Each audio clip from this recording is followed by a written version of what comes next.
એક વખતની વાત છે.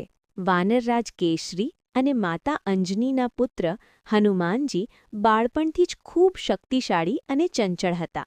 એક દિવસ તેમણે આકાશમાં ઉગતા સૂર્યને લાલ ફળ સમજી લીધો અને તેને ખાવા માટે ઊંચે ઊંચે ઉડવા લાગ્યા. તેમની આ અદ્ભુત શક્તિ જોઈને દેવતાઓ આશ્ચર્યચકિત થઈ ગયા. પરંતુ ઇન્દ્રદેવને લાગ્યું કે હનુમાનજી બહુ શરારતી બની રહ્યા છે.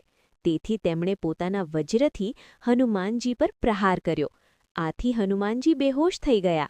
આ જોઈને પવનદેવ એટલે કે હનુમાનજીના પિતા ખૂબ દુઃખી થયા અને તેમણે પૃથ્વી પર પવન વહેતો બંધ કરી દીધો. આખી સૃષ્ટિ મુશ્કેલીમાં આવી ગઈ. પછી બધા દેવતાઓએ આવીને હનુમાનજીને આશીર્વાદ આપ્યા કે તેઓ અપરિમિત શક્તિ, બુદ્ધિ અને અમરતા પ્રાપ્ત કરે. પણ એક શરત હતી. હનુમાનજી પોતાની શક્તિ ભૂલી જશે અને કોઈ તેમને યાદ કરાવશે ત્યારે જ તે શક્તિનો ઉપયોગ કરશે.